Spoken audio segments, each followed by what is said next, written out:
Welcome to the Working Tools Podcast, a casual conversation about Freemasonry.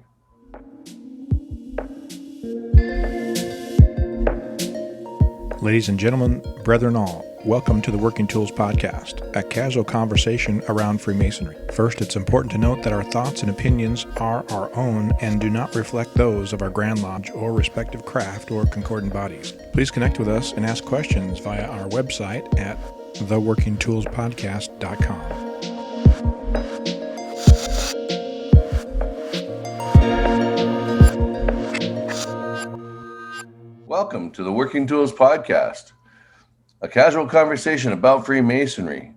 On today's episode, we're going to have a discussion about the myths of Freemasonry. And today's panel, we have Right Worshipful Brother Trevor McKeown from the Grand Lodge of British Columbia in the Yukon. And we also have Very Worshipful Brother Matt Appel from the Grand Lodge of Washington.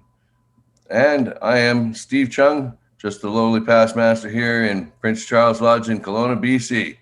And to start this conversation, I think we should just hand that right over to Brother McKeown, who is very well versed in this topic. Well, Stephen, I can tell you a fair amount about our historical myths. And this is something that I've been reading about, studying about, researching for a lot of years. And there were two kinds of myths about Freemasonry. Those that are told about us by others, and those we tell about ourselves. And we've been making up stories about ourselves from day one. So the oldest myth goes right back to Dr. Anderson and the Book of Constitutions in 1717, in which he gave us a gloss of our history, taking it all the way back in a fantastic chronology to Adam, and just about anyone of any historical importance in between those two times. So he had a certain amount of foundation for this from the old charges, but nevertheless, he was spinning pretty fast himself. And in fact, to this day, there is some controversy in whether or not his history about the actual founding in 1717 is accurate. And our Quater Coronati Lodge in London continues to discuss this and has had a number of videos made about it. It was part of their 300th anniversary commemorations, and it continues to be a problem. So that's our first myth. And the idea that we have a lineal descent all the way back to the building of King Solomon's Temple has been a myth that was very popular in the 19th century and perhaps in some circles continues to be. So, and to English Freemasons, the connection with King Athelston, who many people today don't even recognize the name, but in England, he's still more of a player, if you will. So some years ago, who was it? John Robinson wrote a book called Born in Blood. And he was one of the first to popularize this current notion of a lineal connection to the Knights Templar. So that has been thoroughly debunked. We could know that this came from the early days of French Freemasonry and the Chevalier Ramsay and an oration he gave in France, and I'm not sure exactly when, the 1730s. And that story continues to raise its head, and there are still many brethren, especially those connected with the Knights Templar degree of Freemasonry, who like to think that there's some lineal connection with this group of Crusaders. So that's another myth. Then we have more recently Christopher Knight and Robert Lomas, who brought us the Hiram Key some years ago. And their grasp of history is a little shaky as well. And we have Michael Bajan, who gave us Holy Blood and Holy Grail. And all of these take us back to this myth of the Templars. So these are myths that are still very much out there, even though you have Robert Cooper, current curator of the museum at the Grand Lodge of Scotland. He has written a excellent book some years ago, I'm not sure, almost 20 years ago now, in which he thoroughly debunks all of this, yet the story continues to be out there. Here's another myth, the blue forget-me-not. Now, the story still told in many Masonic circles is that this blue forget-me-not was worn by Freemasons in Germany during the war and in German POW camps. This is entirely a myth. It got its start after the war when the newly elected Grand Master of the newly revived Grand Lodge, one of the Grand Lodges in Germany, told a story about how every year they would have their annual communication, and every year they would strike a little lapel button, a pin. And one year back in the 1920s, I'm not sure, 1926 perhaps, they used the blue forget-me-not as the pin to celebrate that year. Roll forward another almost a decade, mid-1930s, 1934, the Nazis were fundraising on the streets for raising money for a rearmament. And every month they would issue a new pin, and they'd send out people to sell them on the streets to shake down citizens on the street. You buy this pin and you won't be harassed for money for the rest of the month. Well, one year, as I say, in 1934, the pin they chose happened to come from the same manufacturer that made the original blue forget-me-not, and they used that for that 1 month. This has nothing to do with POWs. This has nothing to do with Masons wearing it during the Nazi era. But he tells this story when he made the tour of North America after the war in the early 1950s, I guess. And the story got changed into this idea that Freemasons had used this to identify themselves during the war. So this is entirely a myth. It's still a great story in its truthful area, its historical part, but it's still a myth. It sounds like a pretty good story, though. Yeah, exactly. Now, here's another myth, and this is one that cuts a little deeper, because we encourage this myth, and we'll talk about it constantly, that we belong to some universal, monolithic, secular fraternity that will accept any man of the full age of 21 as long as he believes in a supreme being. But that's a myth, because throughout our history, and even to this day in many parts of the world, Freemasonry is very much restricted. At one time in Northern Europe, if you were a member of the Swedish Rite, you had to be not just a member, but an active participant in the Lutheran Church in that jurisdiction. To this day, you have to be a professed Trinitarian Christian, although there are many who skirt around that. It's not really enforced, but it's still in their constitution. If you travel into the southern states, or in many jurisdictions, if you're not a Trinitarian Christian, and quite frankly, if you're not white, you're not going to be getting into a lodge. So we are very much the products of our time and place, and we have to recognize that we have our ideals, but those are not necessarily our practices. I feel obligated to say here that nowadays, that's not the case, at least here in Washington, and I'm assuming in British Columbia and the Yukon, that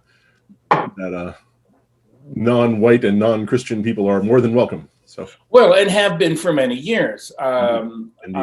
We don't keep records like this, so I have no idea when the first Asian, when the first Black was initiated into our lodge. I know when I joined my lodge 40 years ago, there were two very active Chinese, one from Hong Kong and one from mainland China, older men who I would have to check, but had probably belonged since the 60s.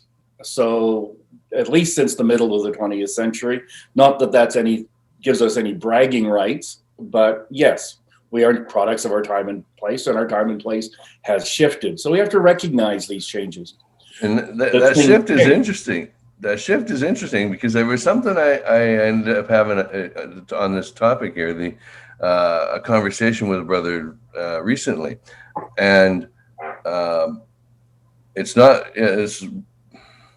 back in the day, the saying was you had to believe in God to become a Freemason. And now it's shifted to you have to believe in a supreme being or in the great architect of the universe, or to make it broader so that we could welcome more, it seems, by changing the verbiage, right, from saying God to another term. There's exactly. And in a similar vein, the expression still in most of our rituals is the volume of the sacred law.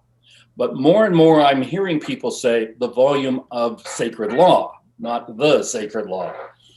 Now, our Constitution doesn't mention what the volume of sacred law is supposed to be on the altar, except there's a mention made in the old charges, which we, in our jurisdiction, include in our Constitution. And that has allowed some lodges where some brethren would like to only have one book.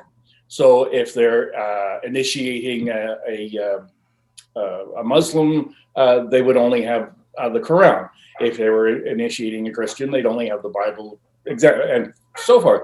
But the Constitution insists that there has to be a Bible. You can put other books there for them to take their obligation on, but the Bible has to be there.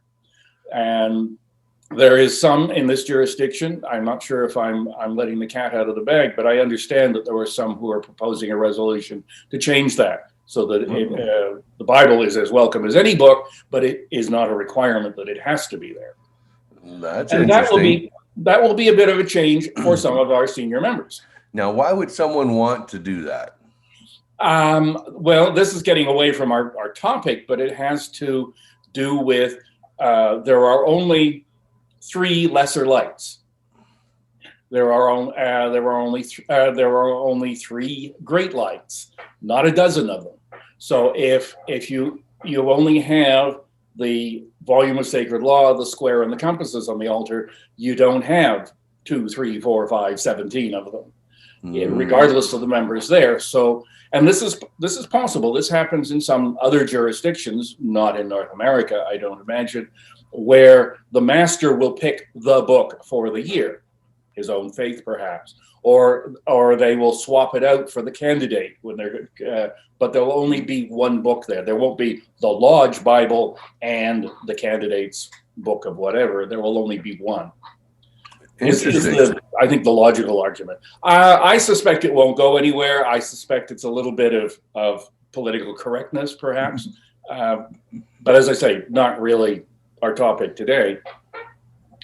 Here's another one. On your Master Mason certificate, there will have the date that you were raised, Anno Domini, or Common Era, as historians now refer to it, and AL. And many still believe that refers to in the year of light, Anno Lucas. And it's not. It is Anno Latimorum, in the year of Masonry. And this is very clear if you go back to our earliest documents in the late 1600s, the old charges, and in Anderson's Constitution, where in several places the phrase in the year of Masonry or in the year of Freemasonry, and the Latin expression Anno Latorum or Latomus. I think there's other similar sounding words. My Latin is pretty shaky. And this is not a dangerous myth, except that by calling it in the year of light, we tie it in with another myth that the Archbishop Usher back in the 1500s declared that the world was created in 4004 on October 13th, Friday at sundown. And he didn't actually say that. That's a conflation of several historians of the period who obviously had a real shaky grasp of history. But It's not a dangerous myth on our part to believe that, but it's just wrong. And obviously of more interest to the academics among us than the rest of us. So there's a small handful of some of the bigger myths that I've come across that our members continue to believe in, myths about our history. There are, of course, many other myths that we're going to talk about later here, I understand. But I think that pretty much sums those up. Have either of you come across any other stories about our history that you've been unsure of?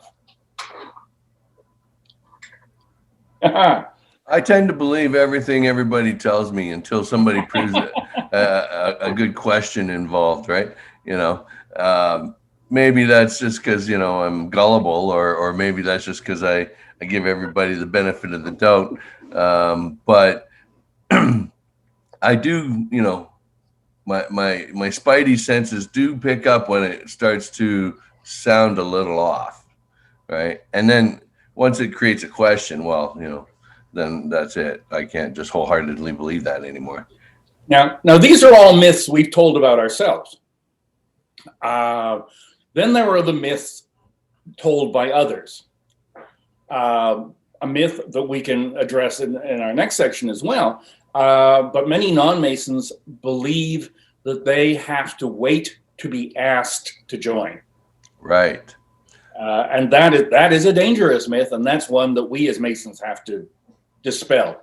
But there are other ones. Here's another more or less historical one, and a lot of people believe, and this is a very negative one, Jack the Ripper was a Freemason, or there's some sort of tie-in with Freemasonry.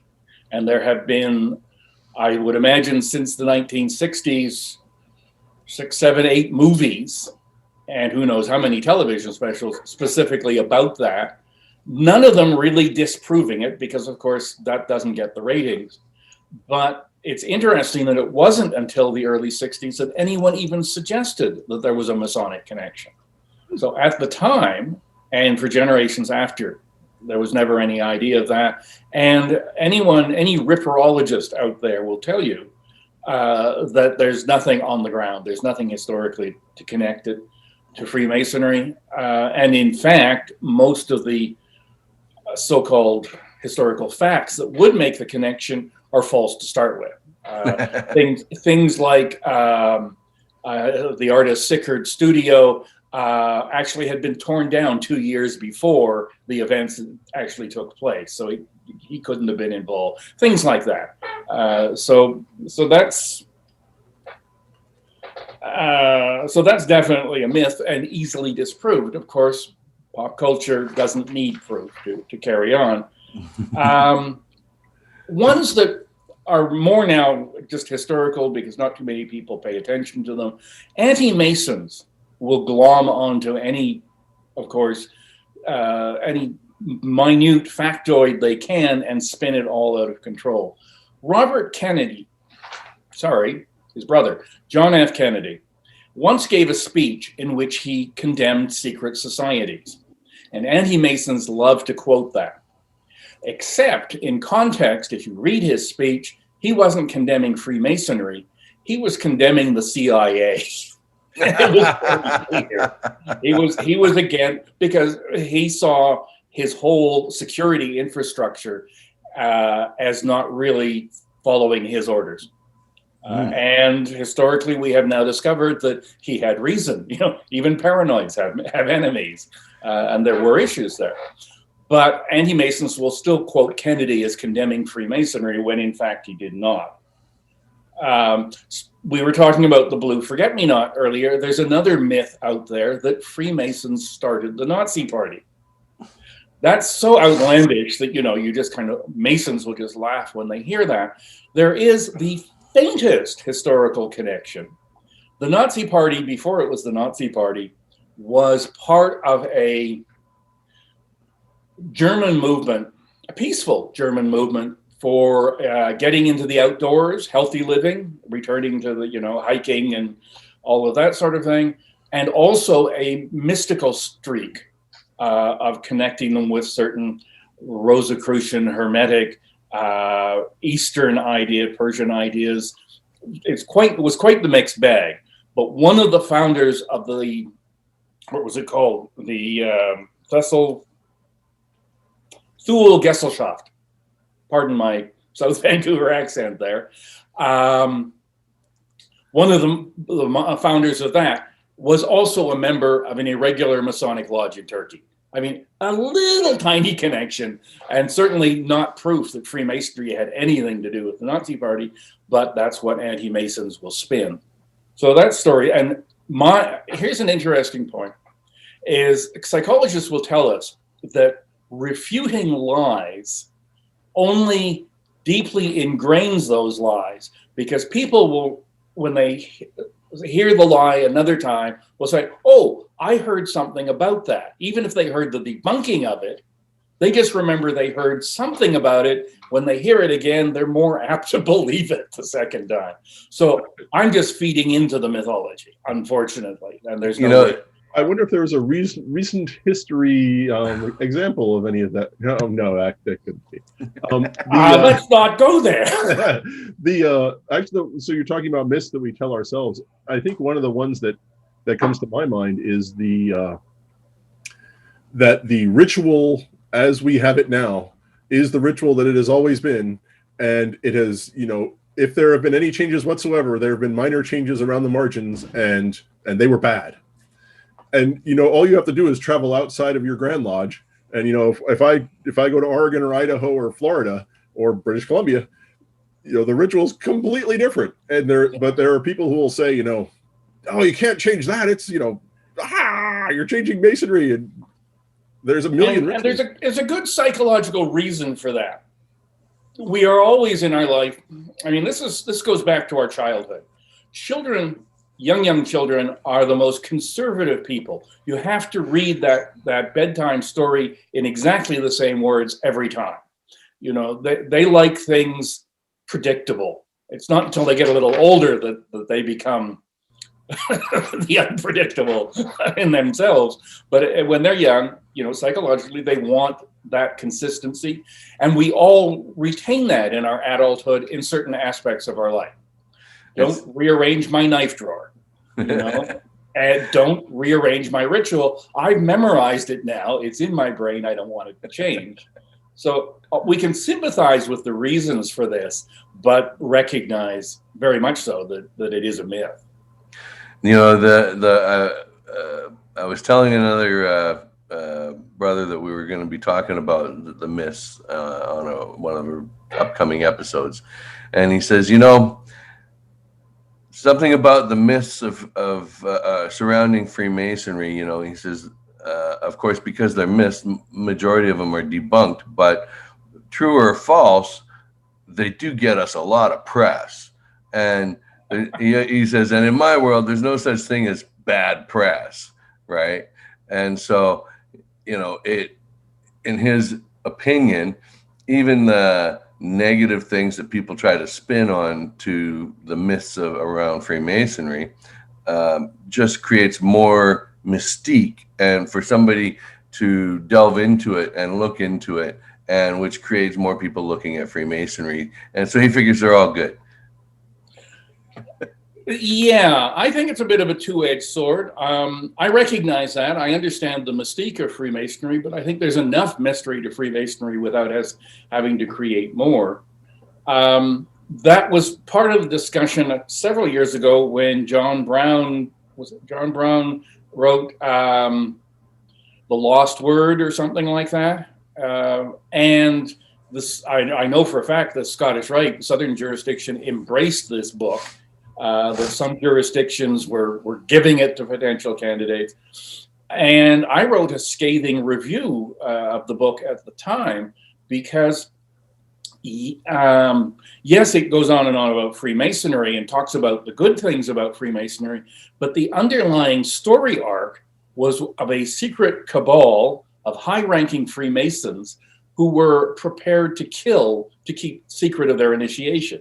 I mean, that was kind of hidden in the story arc, but it was not a positive spin on Freemasonry. Yet once the book was published, I know several jurisdictions. S. Brent Morris in Washington, D.C. tells me that the number of people coming for tours of the House of the Temple in Washington, D.C., the Scottish Rite building, ballooned. They were selling out for their tours of the building. Yet how that actually translated into petitions for initiation, no one's followed that. So I have absolutely no idea. I don't know. All right. Well, on that note, I think you'll thank everybody for viewing the first episode of this topic, and join us for our next episode when we conclude this topic. And I'd like to thank Brother Appel and Brother McKeown for making the time to be here this morning and do these recordings. And we will see you on the next episode.